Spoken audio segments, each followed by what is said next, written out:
A vingança é uma usurpação da autoridade divina. Não estou no lugar de Deus. Cuidado para você não ficar no lugar de Deus, sabia? Não deu troco não, não revide não. Se alguém fez o mal a você, ore por ele, perdoe a ele, abençoe a ele. Não tente pagar o mal com o mal, porque essa não é a sua missão. Vingança é atribuição de Deus. José entendeu isso. Terceiro, Deus transforma o supremo mal em supremo bem. Entenda isso, quem governa a sua vida é Deus, quem está no trono é Deus. Mesmo que as pessoas intentem o mal contra você, Deus é poderoso para reverter isso e transformar esse mal em bem para a sua vida e até para quem fez o mal para você. Os tempos estão sombrios, todos os sinais estão sendo dados. Acorde enquanto é tempo. Jesus está voltando. Volte para ele antes. O mundo nos engana, mas a verdade é uma só: deste mundo nada se leva. Não se deixe mais ser enganado pelos emissários de Satanás. Nosso propósito aqui neste canal é te convidar, todos os dias, para essa reflexão. Reflexão do dia. Efésios 3, 19 a 21. 19. E conhecer o amor de Cristo, que excede todo o entendimento, para que sejais cheios de toda a plenitude de Deus. 20. Ora, aquele que é poderoso para fazer tudo muito mais abundantemente além daquilo que pedimos ou pensamos, segundo o poder que em nós opera. 21. A esse glória na Igreja, por Jesus Cristo, em todas as gerações, para todo o sempre. Está em Jesus a direção que o mundo precisa.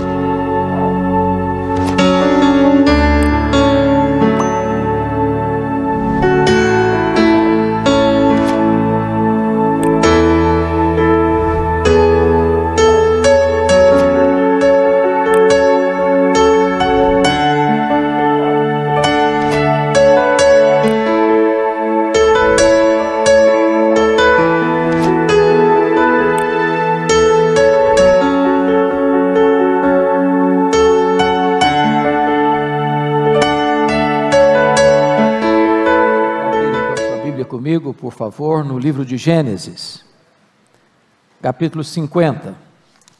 Gênesis, capítulo 50.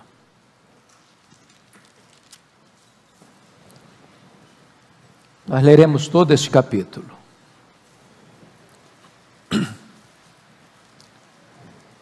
Gênesis 50, versos 1 a 26. Então José se lançou sobre o rosto de seu pai e chorou sobre ele e o beijou. Ordenou José a seus servos, aos que eram médicos, que embalsamassem a seu pai, e os médicos embalsamaram a Israel, gastando nisso 40 dias, pois assim se cumprem os dias do embalsamamento, e os egípcios o choraram 70 dias.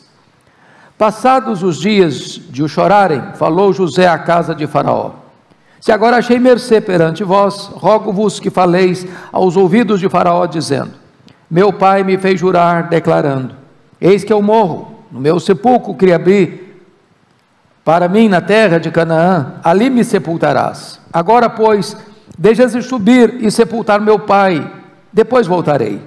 Respondeu Faraó: sobe e sepulta o teu pai, como ele te fez jurar.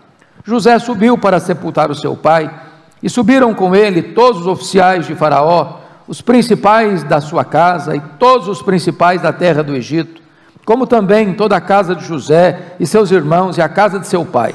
Somente deixaram na terra de Gósen as crianças, os rebanhos e o gado. E subiram também com ele tanto carros como cavaleiros, e o cortejo foi grandíssimo. Chegando, pois, à eira de Atade, que está além do Jordão, fizeram ali grande e intensa lamentação. E José pranteou seu pai durante 7 dias. Tendo visto os moradores da terra, os cananeus, o luto na eira de Atade, disseram: grande pranto é este dos egípcios. E por isso se chamou aquele lugar de Abel-Mizraim, que está além do Jordão. Fizeram-lhe seus filhos como lhes havia ordenado. Levaram-no para a terra de Canaã e o sepultaram na caverna do campo de Macpela, que Abraão comprara, com o campo por posse de sepultura, a Efron o Eteu, fronteiro a Manre.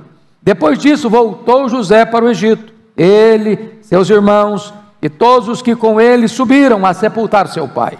Vendo os irmãos de José que seu pai já era morto, disseram: é o caso de José nos perseguir e nos retribuir certamente o mal todo o que lhe fizemos. Portanto, mandaram dizer a José: teu pai ordenou antes de sua morte, dizendo: assim direis a José: perdoa, pois, a transgressão de teus irmãos e o seu pecado, porque te fizeram mal. Agora, pois, te rogamos que perdoes a transgressão dos servos do Deus de teu pai. José chorou enquanto lhe falavam. Depois vieram também seus irmãos, prostraram-se diante dele e disseram: eis-os aqui por teus servos. Respondeu-lhe José: não temais, acaso estou eu em lugar de Deus? Vós, na verdade, intentastes o mal contra mim, porém Deus o tornou em bem, para fazer, como vedes agora, que se conserve muita gente em vida. Não temais, pois eu vos sustentarei, a vós outros e a vossos filhos. Assim os consolou e lhes falou ao coração. José habitou no Egito, ele e a casa de seu pai, e viveu 110 anos. Viu José os filhos de Efraim até a terceira geração. Também os filhos de Maquir, filho de Manassés, os quais José tomou sobre si, ou sobre os seus joelhos. Disse José a seus irmãos: eu morro, porém Deus certamente vos visitará, e vos fará subir desta terra, para a terra que jurou a Abraão, a Isaque e a Jacó. José fez jurar os filhos de Israel, dizendo: certamente Deus vos visitará, e fareis transportar os meus ossos daqui. Morreu José, da idade de 110 anos, embalsamaram-no, e o puseram num caixão no Egito. Eu quero conversar com vocês hoje, nesta manhã, sobre o tema luto, graça e glória. O livro de Gênesis começa com a criação do universo e termina com um caixão no Egito. O texto lido termina com dois funerais: o funeral de Jacó e o funeral de José. O funeral de Jacó foi como o funeral de um grande estadista, com um cortejo fúnebre, com grande pompa, com muita riqueza, com muita ostentação até, do Egito a Canaã, um percurso de mais de 400 quilômetros, com carros, carruagens, os principais oficiais do Egito, os nobres do Egito e toda a família que acompanhou aquele féretro. Porém, o cortejo fúnebre de José não aconteceu. Ele morreu, foi embalsamado e o guardaram num caixão. Esse texto, portanto, trata desses três assuntos: luto, graça e glória. Luto por Jacó, graça aos filhos de Jacó e glória como a suprema aspiração da família de Jacó. Esse texto, meus irmãos, enseja-nos algumas lições que passo a considerar com vocês. O primeiro deles, tempo de chorar, versos 1 a 14. Chama a atenção de vocês que no capítulo 49, verso 33, fala da morte de Jacó. Tendo Jacó acabado de dar determinações a seus filhos, recolheu os pés na cama e expirou, e foi reunido a seu povo. E o capítulo 50 abre com o choro de José. Não consta aqui que os irmãos de José tivessem chorado pela morte de Jacó. É bem provável que tenham. Mas quis Moisés destacar o amor de José pelo seu pai. E está escrito então, no verso 1: então José se lançou sobre o rosto de seu pai e chorou sobre ele e o beijou. Eu fico impressionado com isso, porque esta é a 6ª vez que nós vemos José chorando, aqui em Gênesis. E ele vai chorar mais 2 vezes. Ele vai chorar lá na eira de Atade, quando houve aquele momento mais íntimo com a família, antes do sepultamento do pai, E ele vai chorar quando os seus irmãos, depois de 17 anos, ainda não tinham tomado posse do perdão que ele tinha demonstrado a eles. Digno de nota é o fato que funeral não é festa. Funeral é lugar de choro.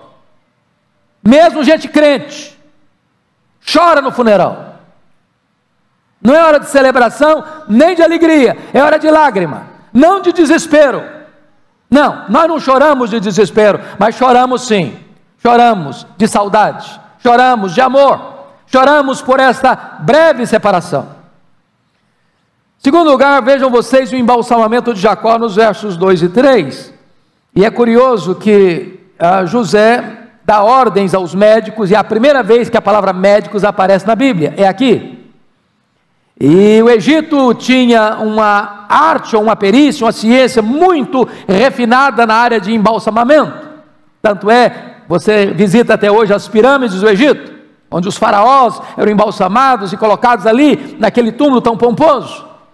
E então eles dedicam 40 dias nesse processo do embalsamamento de Jacó. E diz a Escritura que o seu funeral, ou melhor, os egípcios choraram por ele, no versículo 3, 70 dias. Os egípcios não eram o seu povo, mas Jacó foi recebido no Egito como uma grande autoridade.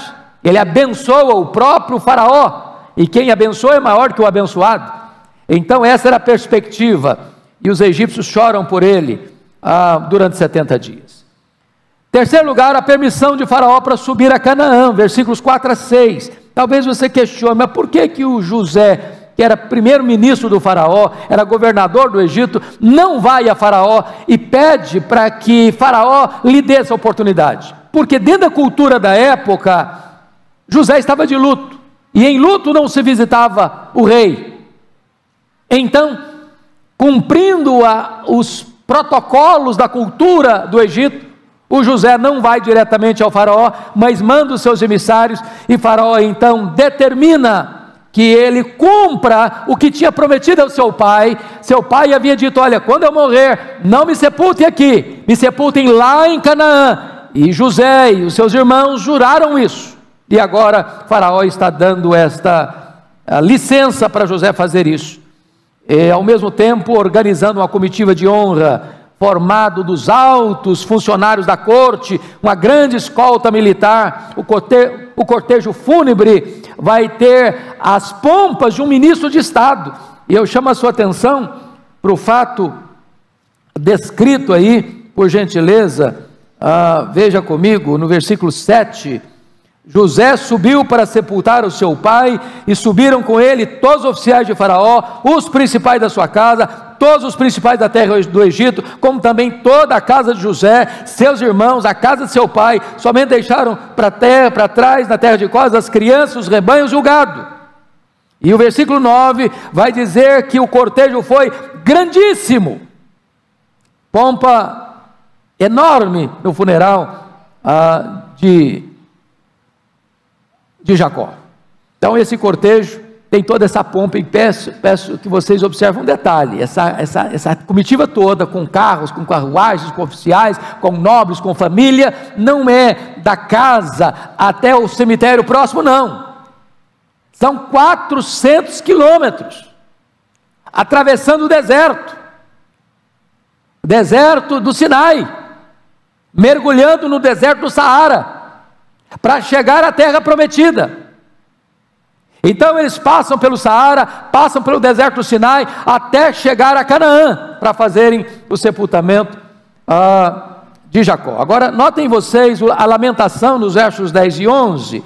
Chegando, pois, à eira de Atade, está além do Jordão, fizeram ali grande e intensa lamentação. E eu chamo a sua atenção para o fato que ali aconteceu de fato o velório dele. Foi ali na eira de Atade que aconteceu o velório. E José pranteou seu pai mais 7 dias. Nós não temos tanta lamentação assim nos nossos funerais hoje, você está percebendo, né? Lá no Egito choraram por ele 70 dias. Depois tem um cortejo que vai demorar alguns dias.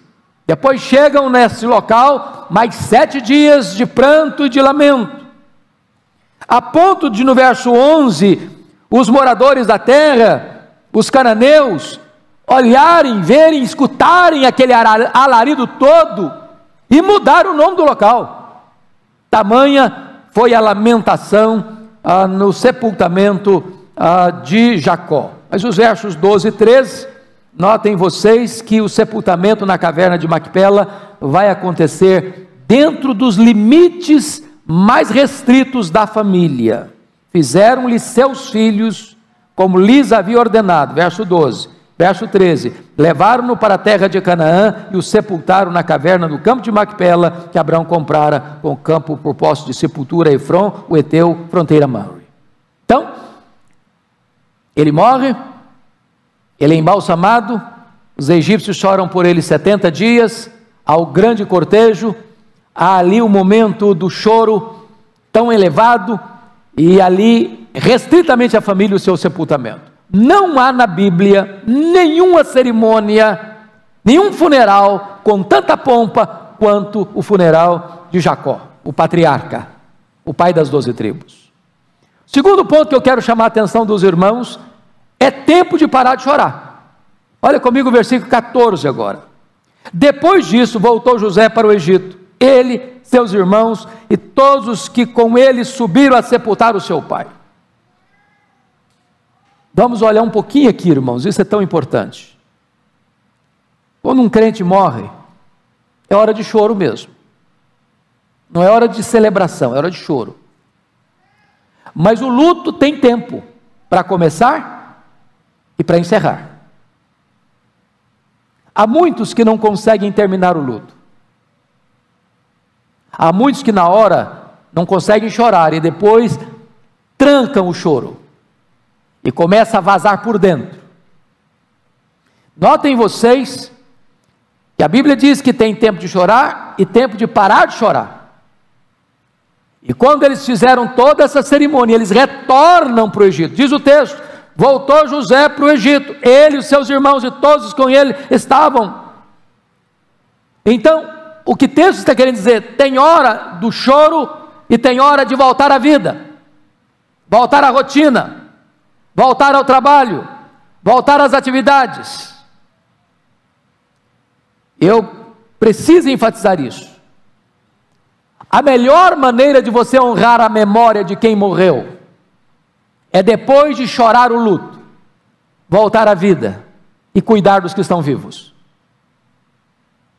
Você não pode se enterrar com os mortos, emocionalmente, espiritualmente. É isso que José está nos ensinando aqui. Terceira lição do texto: é tempo de parar de se culpar. Versos 15 a 21, por favor. Olhem vocês, que quando eles retornam, os irmãos de José ficam completamente alarmados, pensando, o José só nos tratou bem enquanto papai estava vivo, agora que o papai morreu, nós não temos mais um intercessor, nós não temos mais um protetor, e José é o governador dessa terra, e ele vai nos punir, o mal que fizemos a ele. Eles não tiveram coragem de ir a José, mandaram emissários, dizendo, olha, o papai, antes de morrer, nos mandou que você perdoasse a nós o mal que nós fizemos. E diz a Bíblia que o José, ao escutar esses emissários, chora muito. Por quê? Por quê? Porque tinha 17 anos. Lembrem isso. O Jacó foi para o Egito com 130 anos. O Jacó morreu com 147 anos. Esses irmãos já estão debaixo do cuidado de José há 17 anos. José deu a eles a melhor terra, a terra de Gósen. José os sustentou. José arranjou trabalho para eles, para cuidar dos rebanhos do faraó. José tinha demonstrado durante 17 anos o seu amor aos seus irmãos, e eles ainda estão com a consciência atormentada pela culpa. Quantas vezes, meus irmãos, nós somos do mesmo jeito? A gente não consegue sepultar o passado no passado. Era necessário arranjar outro caixão no Egito, um caixão para sepultar os problemas mal resolvidos dos irmãos de José. Quanto crente que ainda hoje vive atormentado, achicoteado pela culpa, erros do passado, pecados do passado, que Deus já perdoou, que o sangue de Jesus já lavou, e a pessoa ainda está atormentando a si mesma. Tome posse do perdão, tome posse da graça, liberte-se dessas amarras. Se Deus já lançou os seus pecados nas profundezas do mar, se Deus já lançou os seus pecados para trás das suas costas, se Deus já lançou os seus pecados nas profundezas do mar, não os traga mais de volta para chicotear a sua consciência e a sua alma. Liberte-se disso, tome posse do perdão. É tempo de parar de se culpar. Irmãos, a culpa é atormentadora, é um carrasco da consciência. Agora vejam vocês, que nos versos 16 e 17, eles estão pedindo formalmente o perdão. Aí vem o choro da tristeza, no versículo 17b, José chorou enquanto lhe falavam, e o José está chorando porque os irmãos viveram 17 anos, parece que não acreditando no amor de José, no cuidado de José. Quantas vezes nós também vivemos atormentados, quando Deus já nos deu prova do seu amor por nós. Mas vejam vocês o verso 18 comigo, porque no verso 18 os irmãos de José chegam para ele, agora eles mesmos vão, se oferecendo como escravos. Depois vieram também os seus irmãos, prostraram-se diante de José e disseram: eis-nos aqui por teus servos. Não, eles não são servos, eles são irmãos. Eles já receberam herança, eles já estão sendo cuidados, protegidos. Irmãos, quantas vezes o nosso problema não é a circunstância, é o sentimento. Lembra lá do salmo que o pastor leu hoje, Salmo 116? Quando chega no verso 7, ele diz assim: volta minha alma ao teu sossego, pois o Senhor tem sido generoso para contigo. Tem hora que você está desassossegado, tem hora que você está atormentado, tem hora que você está vivendo debaixo do chicote da culpa, tem hora que você está sendo vergastado pelo chicote das acusações que perturbam a sua alma, e Deus diz: meu filho, para quê? Eu já demonstrei minha graça a você, eu já perdoei você, eu já limpei você com o sangue do meu filho, você não tem mais culpa, você já está justificado. Para que você está se atormentando de novo? Por que você quer se colocar debaixo do jugo de novo? Eu não chamo você mais de escravo, nem de servo, eu chamo você de amigo.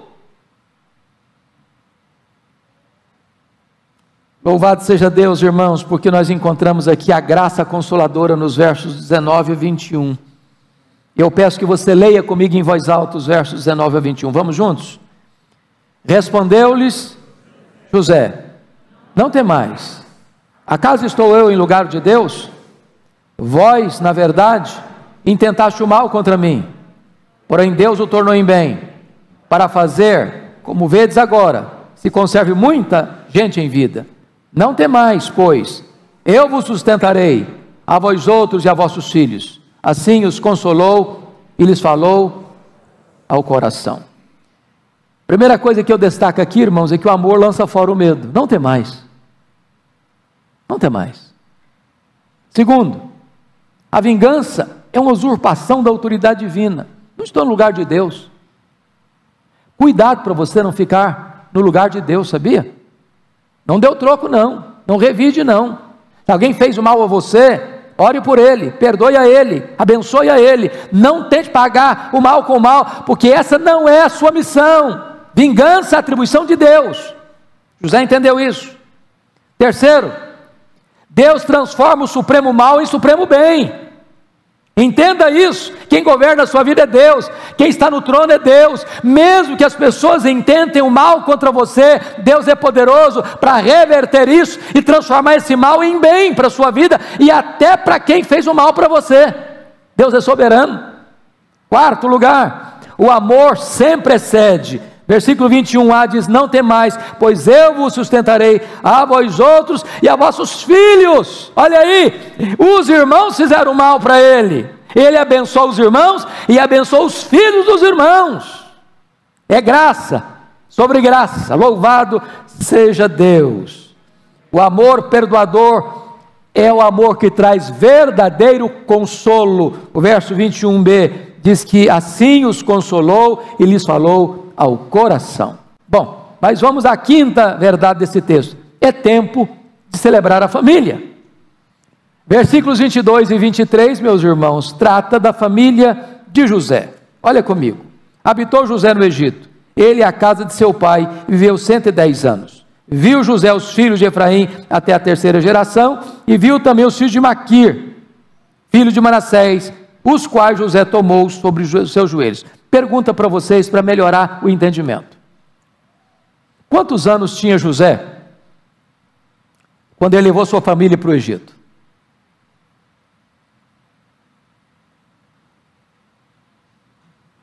Ele tinha 39 anos. Ele tinha 17 quando foi. Passaram-se 22 anos. Então 17 com 22, 39. Seu pai conviveu com eles mais 17 anos. Quantos anos tinha José quando o pai dele morreu? 56 anos. Se ele morreu com 110, quantos anos mais o José viveu depois de ter sepultado seu pai? 54 anos. Então preste atenção que depois que o Jacó morreu, o José ainda viveu quase a metade do tempo que já tinha vivido até então. Tempo suficiente para ele ver seus netos e seus bisnetos. Está celebrando a vida, está celebrando a família. A Bíblia não dá mais destaque ao seu reinado, ao seu governo, às suas façanhas, às suas obras, às suas intervenções no grande império egípcio. Dá destaque à sua família. Sabe por quê? Família importa. Família é importante. Família está no centro da agenda de Deus. Família está no centro da agenda da igreja. É hora de celebrar a família, é hora de curtir os filhos, é hora de curtir os netos, é hora de curtir os bisnetos, porque Deus se importa com família. Mas ainda, irmãos, notem comigo. Quinto lugar, tempo de morrer. Veja, por favor, o versículo 24. Disse José a seus irmãos: eu morro. Quero destacar o fato, meus amados irmãos, de que a idade depois do dilúvio foi encurtando, né? Se você percebeu, Abraão viveu 175 anos, o Isaac viveu 180 anos, o Jacó viveu 147 anos, o José viveu 110 anos. Parece que vai diminuindo, mas a morte chega, e chega para todos. Chega para o pobre, chega para o rico, chega para o camarada que não tem saneamento básico, e chega para o cara que mora no palácio, no maior conforto e com as melhores proteções. Mora para o cara que tem que ir para o SUS enfrentar fila de madrugada para fazer uma consulta, e mora para o cara que tem médico contratado só para cuidar dele. A morte chega para o cara que ganha salário mínimo, e para o cara que é multibilionário.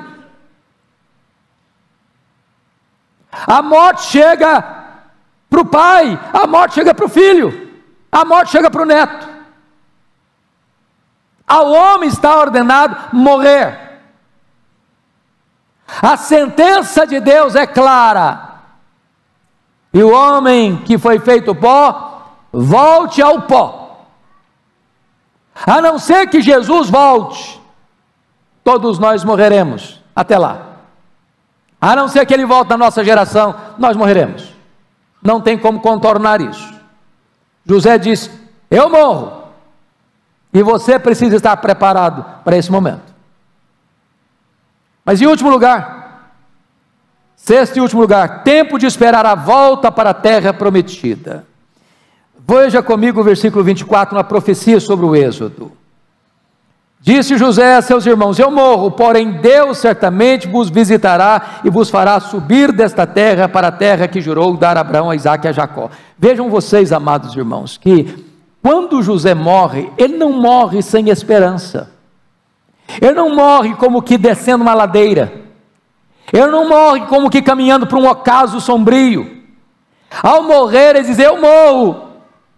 Mas a promessa de Deus não morre. Eu morro, mas Deus está vivo e no controle. Eu morro, fecho as minhas cortinas, mas o projeto de Deus continua.